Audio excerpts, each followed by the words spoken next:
ಬಡವರ ಬದುಕಿನ ಜೊತೆ ಹೊಣೆಗೇಡಿ ಸರ್ಕಾರ ಚೆಲ್ಲಾಟ ಆಡ್ತಾ ಇದೆ ಅಂತ ಸೂರು ಸಿಗದೆ ಕಣ್ಣೀರಲ್ಲೇ ಕೈ ತೊಳಿತಾ ಇದ್ದಾರೆ ಜನ. ಬಹುಮಹಡಿ ವಸತಿ ಯೋಜನೆ ಅಂತ ಏನು ಸರ್ಕಾರ ಒಂದು ಯೋಜನೆಯನ್ನ ತಂದಿತ್ತು, ಆ ಯೋಜನೆಗೆ ಅರ್ಜಿ ಸಲ್ಲಿಸಿದವರ ಜೇಬಿಗೆ ಕತ್ತರಿ ಹಾಕ್ತಾ ಇದೆ ರಾಜ್ಯ ಸರ್ಕಾರ. ರಿಪಬ್ಲಿಕ್ ಕನ್ನಡದ ಎಕ್ಸ್ಕ್ಲೂಸಿವ್ ಸ್ಟೋರಿ ಇದು. ಬಹುಮಹಡಿ ವಸತಿ ಯೋಜನೆಗೆ ಅರ್ಜಿ ಸಲ್ಲಿಸಿದವರ ಗೋಳು, ಆ ಗೋಳನ್ನು ಇದೀಗ ನಾವು ಸಂಬಂಧಪಟ್ಟ ಸಚಿವರ ಮತ್ತು ಮುಖ್ಯಮಂತ್ರಿಗಳ ಗಮನಕ್ಕೆ ತರ್ತಾ ಇದ್ದೀವಿ. ಇದು 1 ಲಕ್ಷ ಬಹುಮಹಡಿ ವಸತಿ ಯೋಜನೆ. ಇದರ ಬಗ್ಗೆ ಇವರು ಭಾಳ ಓಡಾಡಿದರು. ಯಾರು ಸೋಮಣ್ಣ ಅವರು ವಸತಿ ಸಚಿವರಾಗಿದ್ದಾಗ ಓಡಾಡಿದರು. ಅಂದರೆ ಬಡವರಿಗಾಗಿ 1 ಲಕ್ಷ ಮನೆ ಸೂರು ಕಲ್ಪಿಸ್ಬೇಕು, ಅದೇ ಕಡೆ 1 ಲಕ್ಷ ಮನೆ. ಆಮೇಲೆ ನಾವು ಈ ಹಿಂದೆಲ್ಲ ಕೆಲವು ಸುದ್ದಿ ಮಾಡಿದಾಗ ಒಂದು ಮಾಡಿ ಸರ್ ಅಂತಂದರೆ ಅಯ್ಯೋ ಕೊಡೋಣ, ಅದಕ್ಕೇನಂತೆ 1 ಲಕ್ಷ ಮನೆ ಇದೆ ಬಡವ್ರಿಗೆ ಕೊಡೋಣ ಅಂತ. ಆದರೆ ಅಲ್ಲೊಂದು ಪ್ರಾಬ್ಲಮ್ ಉಂಟಾಗಿದೆ ಅಂತ. ಏನು 3 ಸರ್ಕಾರಗಳು ಬಂದರೂ ಕೂಡ ಈ ಕೆಲವು ಪಾಲಿಸಿ ಮೇಕಿಂಗ್ ಬದಲಾಗಿಲ್ಲ. ಏನದು? ವಸತಿ ಯೋಜನೆಗೆ ಅರ್ಜಿ ಸಲ್ಲಿಸಿದವರಿಗೆ ಯಾರಿಗೂ ಇಲ್ಲಿ ತನಕ ಸೂರು ಸಿಕ್ಕಿಲ್ಲ. ಇವರು ಹೆಂಗೆ ಮಾಡಕ್ಕೆ ಬಿಟ್ಟಿದ್ದಾರೆ ಅಂತಂದರೆ, ಮೊದಲೊಮ್ಮೆ ಶ್ರೀಲಕ್ಷ್ಮಿ ಅವರು ಈ BDA ಮನೆಗಳು ತೊಗೊಳ್ಳೋದು ಅಂದರೆ ದೊಡ್ಡ ವಿಷಯ ಆಗಿತ್ತು. ಈಗ ಅದನ್ನು ಈಗ ನೋಡಿದ್ರೆ ನೀವು ಸೈಟ್ ತಗೋತಾರೆ, ಮನೆ ತಗೊಳ್ಳಾರೇ ಇಲ್ಲ. ಕಳಪೆ ಕಾಮಗಾರಿ ಹೌದು. ಮತ್ತೆ ನೀವು ಇದನ್ನು ಹಿಂಗೆ ಮಾಡ್ತಾ ಹೋದ್ರೆ ಸರ್ಕಾರಗಳು ಮಾಡುವಂಥ ಬೇಜವಾಬ್ದಾರಿತನಗಳು. ನೀವು ಮತ್ತೊಂದು ನಿಮ್ಮ ಸಿದ್ಧಾಂತಗಳಿಗಾಗಿ BJP, ಕಾಂಗ್ರೆಸ್, JDS ಅಂತ ಹೇಳ್ತಾ ಹೋಗ್ತೀರಿ. ನೀವು ಯಾವುದೇ ಪಾರ್ಟಿಗಳು ಬಂದರೂ ಕೂಡ ಬಡವರ ಪರವಾಗಿ ಕೆಲಸ ಮಾಡಬೇಕಲ್ವ ನೀವು. ಅದರ ಬಗ್ಗೆ ನೀವು ಹೇಗೆ ಒಂದು ಸರ್ವಪಕ್ಷ ಸಭೆಗಳು ಸೇರಿಕೊಂಡು ನಿಮ್ಮ ಏನು ಸಂಬಳ ಜಾಸ್ತಿ ಆಗಬೇಕು ಅಂತಂದರೆ ಎಲ್ಲ ಸರ್ವ ಪಾರ್ಟಿಗಳು ಸೇರಿಕೊಂಡು ಒಂದೇ ಒಂದು ಮಾತಿಗೆ ಸೈನ್ ಹಾಕೊಂಡ್ಬಿಡ್ತೀರಿ. ವಿಧಾನಸೌಧದಲ್ಲಿ, ವಿಧಾನಸಭೆಯಲ್ಲಿ, ಲೋಕಸಭೆಯಲ್ಲಿ ಎಲ್ಲದರಲ್ಲೂ ಕೂಡ. ಹೌದಲ್ವಾ? ಬಡವರ ವಿಚಾರಗಳು ಬಂದಾಗ ಅಷ್ಟೇ ಮಾತಾಡಲೇಬಾರ್ದು.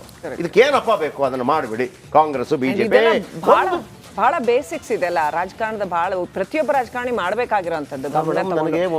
ಮೀಡಿಯಾದಲ್ಲಿ ನಾವು 10 ಸರಿ ಬಡ್ಕೊಂಡು ಸ್ಟೋರಿ ಮಾಡಿದ್ಮೇಲೆ ಆಮೇಲೆ ಒಂಚೂರು ಮಾಡಿದ್ವಿ ಅಂತ ತೋರಿಸ್ಕೊತಾರೆ. ಆಮೇಲೆ ಇದೊಂದು, ಆಮೇಲೆ ಆ ಇಂದಿರಾ ಆವಾಸ್ ಯೋಜನೆ, ಅಂಬೇಡ್ಕರ್ ಆವಾಸ್ ಯೋಜನೆ, ಅಟಲ್ ಆವಾಸ್ ಯೋಜನೆಯಲ್ಲಿ ಮನೆಗಳು ಬರುತ್ತಲ್ಲ, ನನಗನ್ಸ ಎಷ್ಟು ಗೊತ್ತಾ ಇವ್ರು ಕೊಡೋದು? ಮ್ಯಾಕ್ಸಿಮಮ್ ಅಂದರೆ 3 ಲಕ್ಷ ರೂಪಾಯಿ ಒಂದು ಮನೆಗೆ.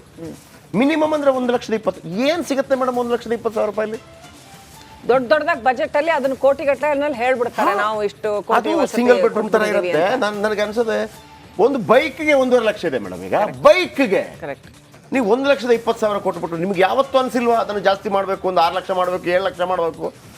ಎಷ್ಟು ಮನೆಗಳು ಬಿದ್ದೋಯ್ತು. ನೀವು 5 ಲಕ್ಷ ಕೊಡ್ತೀವಿ, 1 ಲಕ್ಷ ಕೊಡ್ತೀವಿ, 50,000 ಕೊಡ್ತೀವಿ. ಎಷ್ಟು ಜನರಿಗೆ ಕೊಟ್ರಿ ನೀವು? ಇನ್ನೂ ನೋಡಿ, ಇದರಲ್ಲಿ ಬಾಕಿ ಪಾವತಿ ಮಾಡದೆ ಹೋದ್ರೆ ಮನೆ ಕ್ಯಾನ್ಸಲ್ ಆಗುತ್ತೆ ಅಂತ ಡಿಮಾಂಡ್ ನೋಟ್ ಜಾರಿ ಮಾಡಿದ್ದಾರೆ ಫಲಾನುಭವಿಗಳಿಗೆ.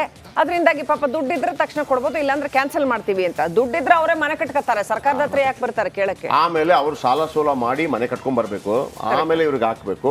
ಅಲ್ಲಿ ಮೊನ್ನೆ ಒಂದು ಸುದ್ದಿ ಮಾಡಿದ್ದೇನೆ, 6 ವರ್ಷ ಆಗಿದೆ ಮಡಿಕೇರಿಯಲ್ಲಿ ಮನೆ ಕಟ್ಟಿದ್ದಾರೆ, 30,000 ರೂಪಾಯಿ ಬಿಡುಗಡೆ ಆಗಿದೆ, ಉಳಿದ 1,04,000 ಬರಬೇಕು. ಆಮೇಲೆ ಎಂಥ ಸೋಂಬೇರಿತನದ ಹೇಳಿಕೆ ಅಂತಂದ್ರೆ, ಅದಲ್ಲ ಸರ್, ಅದು ಅವನು ಫೋಟೋ ತೆಗೆದವನು ಅಪ್ಲೋಡ್ ಮಾಡಿದ್ದು, ನನ್ನ ಫೋಟೋ ತೆಗೆದವನು ಅಧಿಕಾರಿ ಅಲ್ವಾ, ಅವನಿಗೆ ಯಾಕೆ ಅಷ್ಟು ವರ್ಷಗಳ ಸಂಬಳ ಕೊಟ್ಟರೆ ಅವನಿಗೆ ಹಿಡಿದು ತದಕ್ಕೆ ಅವನನ್ನ? ಇವ್ರಿಗೆ ಬಡವರಾಗೇ ಇರಬೇಕು ಹೆಚ್ಚಿನ ರಾಜಕಾರಣಿಗಳಿಗೆ. ಯಾಕಂತಂದ್ರೆ ಇವ್ರು ವೋಟ್ ಬ್ಯಾಂಕ್ ಕ್ರಿಯೇಟ್ ಆಗೋದೇ ಅಲ್ಲಿ. ಇವ್ರಿಗೊಂದು ಸಿಂಪತಿ ಕೈಂಡ್ ಆಫ್ ಇವ್ರೇನೋ ಬಾರಿ ಕೆಲಸ ಮಾಡಿದ್ರು ಅಂತ ಗೊತ್ತಾಗೋದೇ ಅಲ್ಲಿ. ನಾನು ನೀವು ಹೇಳಿದಕ್ಕೆ ಒಂದು ಹೇಳ್ಬಿಡ್ತೀನಿ. ಶಿವಮೊಗ್ಗ ಭಾಗದ ಒಬ್ಬರು ನಾಯಕರು ಈ ಹಿಂದೆ ಹೇಳಿದಂಥ ಮಾತು, ಅವ್ರು ಬಂದು ಅಲ್ಲಿ ಒಬ್ಬರು ಹೇಳ್ತಾರಂತೆ, ಹೆಸರು ಬೇಡ ಬಿಡಿ, ಅಲ್ಲಿ ಅವ್ರು ಹೇಳ್ತಾರಂತೆ, ಸಾವುಕಾರ ದಣಿ ನಮಗೆ ಒಂದು ರೋಡ್ ಮಾಡಿಕೊಡಿ ಹೇಳಿದ್ರು. ಅದಕ್ಕೆ ಅವ್ರು ಹೇಳಿದ್ರಂತೆ, ರೋಡಾ? ನೀನೇನು ಕೆಲಸ ಮಾಡ್ತೀಯ ಹೇಳು? ನೀನು ಕಳ್ಳ ಬಟ್ಟಿ ಮಾರ್ತೀಯಾ? ನಾನು ರೋಡ್ ಮಾಡಿಕೊಟ್ರೆ ನಿನಗೆ ಪೊಲೀಸರು ಬಂದು ನಿನ್ನ ಕಳ್ಳ ಬಟ್ಟಿ ಎತ್ತು ಕಟ್ಕೊಂಡು ಹೋಗ್ತಾರೆ. ಬೇಕಾ ಬೇಡ ದಣಿ ಅಂತ ವಾಪಸ್ ಬಂದ್ರೆ ಭಾಳ ಇದೆ. ಬನ್ನಿ ಇದ್ರ ಬಗ್ಗೆ ಇನ್ನಷ್ಟು ಹೆಚ್ಚಿನ ಮಾಹಿತಿಯನ್ನು ಪಡೆಯೋಣ. ಸುರೇಶ್, ಏನಿದು ಸ್ಟೋರಿ? ಕ್ಯಾನ್ಸಲ್ ಆಗೋದೇನದು? ಈ ಬಡವರ ವಿಚಾರಗಳಿಗೆ ಮಾತ್ರನಾ ಈಗ ಇಷ್ಟು ಬೇಗ ಕ್ಯಾನ್ಸಲ್ ಆಗ್ಬಿಡೋದು? ಈ ರಾಜಕಾರಣಿಗಳು ಕೆಲಸ ಮಾಡಿಲ್ಲ ಅಂದ್ರೆ ಅವ್ರು ಕ್ಯಾನ್ಸಲ್ ಆಗಲ್ವಂತ, ನಾಳೆ ನಿಲ್ಬಾರ್ದು ಅಂತ ಹೇಳಿ? ಏನು ಸುರೇಶ್ ಅದು? ದಯವಿಟ್ಟು ಮುಖ್ಯಮಂತ್ರಿಗಳಿಗೆ ಮತ್ತು ವಸತಿ ಸಚಿವ ಜಮೀರ್ ಅಹ್ಮದ್ ಖಾನ್ ಅವರಿಗೆ ಮನವರಿಕೆ ಆಗುವ ರೀತಿಯಲ್ಲಿ ನೀವು ಹೇಳ್ಬೇಕು ಇವತ್ತು.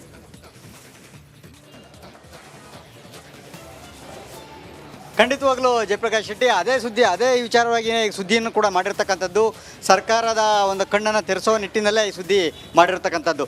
ಇಲ್ಲಿ ಪ್ರಮುಖವಾಗಿ 2017, 16, 17ನೇ ಸಾಲಿನಲ್ಲಿ ಅರ್ಜಿಯನ್ನು ಸಲ್ಲಿಸ್ತಾರೆ ಮುಖ್ಯಮಂತ್ರಿಗಳ 1 ಲಕ್ಷ ವಸತಿ ಯೋಜನೆಯಡಿ. ಆದರೆ ಈವರೆಗೂ ಅಂದರೆ 7 ವರ್ಷಗಳಾದರೂ ಕೂಡ ಸರ್ಕಾರಗಳು ಬದಲಾದರೂ ಕೂಡ ನನ್ನ ಯೋಜನೆ ಮಾತ್ರ ಇದು ಸಮರ್ಪಕವಾಗಿ ಜಾರಿ ಆಗ್ತಾ ಇಲ್ಲ. ಜೊತೆಗೆ ಈ ಯೋಜನೆ ಹಳ್ಳ ಹಿಡಿದಿದ್ದೇ ಜಾಸ್ತಿ ಆಗಿರ್ತಕ್ಕಂಥದ್ದು.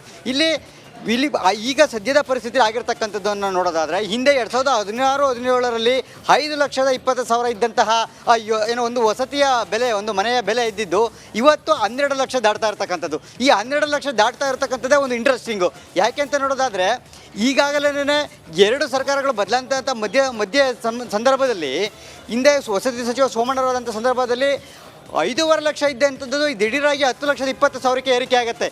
ಅದಾದ ನಂತರ ಈಗ 2023-24 ಸಾಲಿಗೆ ಬಂದಂಥ ಸಂದರ್ಭದಲ್ಲಿ ಅದು 12 ಲಕ್ಷ ದಾಟುತ್ತೆ. ಹೇಗೆ ಅಂತ ನೋಡೋದಾದರೆ GST ಸೇರುತ್ತೆ 60,000 ರೂಪಾಯಿ ಹೆಚ್ಚುವರಿಯಾಗಿ, ಇನ್ನು ಸ್ಟಾಂಪ್ ಡ್ಯೂಟಿ 60,000 ರೂಪಾಯಿ ಹೆಚ್ಚುವರಿಯಾಗಿ ಸೇರ್ಪಡೆ ಆಗುತ್ತೆ, 1% ಸೆಸ್ ಹೆಚ್ಚುವರಿಯಾಗಿ ಸೇರ್ಪಡೆ ಆಗುತ್ತೆ, ಕರೆಂಟ್ ಬಿಲ್ಲು, ವಿದ್ಯುತ್ ಮೀಟ್ರ್ ಬಿಲ್ ಅಳವಡಿಕೆ ಅಂತ ಹೇಳ್ಬಿಟ್ಟು ಅದೊಂದು 3,000, ಇದೆಲ್ಲ ಸೇರಿ 12 ಲಕ್ಷ ದಾಟ್ತಾ ಇರ್ತಕ್ಕಂಥದ್ದು. ಇದು ಒಂದು ಭಾಗ. ಅಂದರೆ ಜನರಿಗೆ ಯೋಜನೆಯ ಮೂಲ ಬೆಲೆ ಏನಿತ್ತು 5 ಲಕ್ಷ ಅದನ್ನು ದಾಟಿ ಅದನ್ನು ಮೀರಿ 1 to double ಆಗಿರ್ತಕ್ಕಂಥದ್ದು ಒಂದು ಭಾಗ. ಇನ್ನು ಎರಡನೇ ಭಾಗ ಏನಂತಂದರೆ ಈವರೆಗೂ ಕೂಡ ಈ ಯೋಜನೆಯನ್ನು ಸಮರ್ಪಕವಾಗಿ ಜಾರಿ ಆಗೋದರಲ್ಲಿ ಸರ್ಕಾರಗಳು ಎಡವಟ್ಟನ್ನು ಮಾಡಿರ್ತಕ್ಕಂಥದ್ದು ಮತ್ತು ಎಡುತ್ತಾ ಇರ್ತಕ್ಕಂಥದ್ದು. ಅದು ಹೇಗೆ ಅಂತ ನೋಡೋದಾದರೆ ಇವರಿಗೆ ಈವರೆಗೂ ಕೂಡ ಮನೆಗಳನ್ನು, ವಸತಿಗಳನ್ನು ಕೊಡೋದಕ್ಕೆ ಮೀನಾಮೇಷ ಆಲ್ ರೈಟ್.